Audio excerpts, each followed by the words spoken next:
CM గారు జర్నలిస్టులకు ప్లాట్ల పంపిణీ అనుకోవచ్చు, లేదంటే ఓ కార్యక్రమం జర్నలిస్టుల కార్యక్రమంలో మాట్లాడుతూ జర్నలిస్ట్ అంటే ఎవడు పడితే వాడు అంటే కొంచెం ఎవరు పడితే వారు అంటే కొంచెం ఒక ఇద్దరు ముగ్గురిని దృష్టిలో పెట్టుకొని అన్నాడా, లేదంటే ఆయనను చిరాకెత్తించిన అంశం ఏదైనా ఉందా?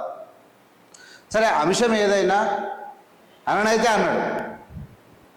ట్యూబులు పెట్టుకొని మెడలో కార్డు వేసుకొని వస్తూ ఉన్నారు అన్నాడు తప్ప ఎక్కడ కూడా భూతు పదం ఉపయోగించినట్టు లేదు. సీఎం గారు ఎక్కడ కూడా భూతు పదం లేదు.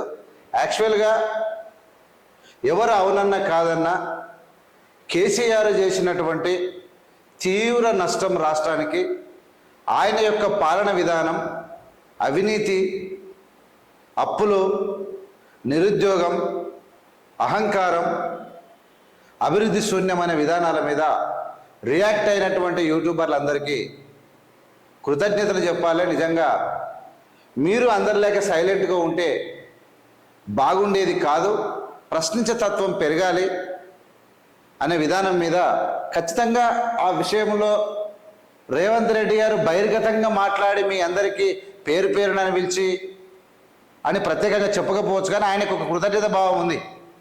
100% యూట్యూబ్ ఛానళ్ళ మీద కేటీఆర్ విరుచుకుపడ్డప్పుడు రేవంత్ రెడ్డి గారు దానికి సమాధానం కూడా చెప్పిండు. కానీ నిన్న మొన్న జరిగిన కొన్ని సంఘటనలకు, అది కొండరెడ్డిపల్లి కావచ్చు, లేదంటే మన కొడంగల్ కావచ్చు, లేదంటే రోజు లైవ్లలో కొంతమంది స్పాన్సర్డ్ 1, 2, 3 ఛానళ్ళ గురించే ప్రత్యేకంగా ఎట్లా పడితే అట్లా నోటికి ఏడికి వస్తాడికి మాట్లాడుతూ ఒకడైతే రేవంత్ రెడ్డి వేరే దేశాలకు పోయినప్పుడు వాళ్ళందరూ కలిసి పోసింది తాగిండి అన్నటువంటి, అంటే ఒక ముఖ్యమంత్రిని కూడా ఏది పడితే అది అనడానికి తెగించడం అనేది, బరి తెగించడం అనేది అంత మంచిది కాదు. వాళ్ళు ఏమనుకుంటున్నాం అంటే మనకు అన్ని రైట్స్ ఉన్నాయి, మనం ఏది మాట్లాడినా చెల్లుతుంది, ఎంతకు మాట్లాడినా చెల్లుతుంది అనుకోవడం కూడా తప్పే. అయితే మీ అందరికీ నా ఒక విజ్ఞప్తి ఏంది అంటే, కేసీఆర్ గారి మీద కూడా 2014-15 అంటే ఒక 6 సంవత్సరాల వరకు కేసీఆర్ మీద మనం ఈ విధంగానే ప్రవర్తించినామా? కేసీఆర్ను అప్పుడే అడ్డగోలికి మాటలు అన్నామా?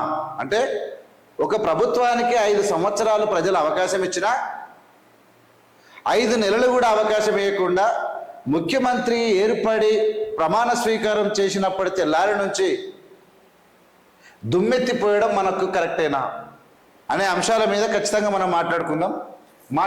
మొత్తం మీద రేవంత్ రెడ్డి ఒక్క మాట అంటే 100 మాటలు నెల రోజులుగా, అంటే మొన్న ఈ ఇన్సిడెంట్ జరిగినప్పటి నుంచి కంటిన్యూస్గా ఒక 10 రోజులు అయితే ఆ 10 రోజుల నుంచి అన్ని ఛానళ్ళు వీళ్ళు మాట్లాడలేదు, వాళ్ళు మాట్లాడిరని లేదు, ప్రతి ఒక్కరు మాట్లాడారు.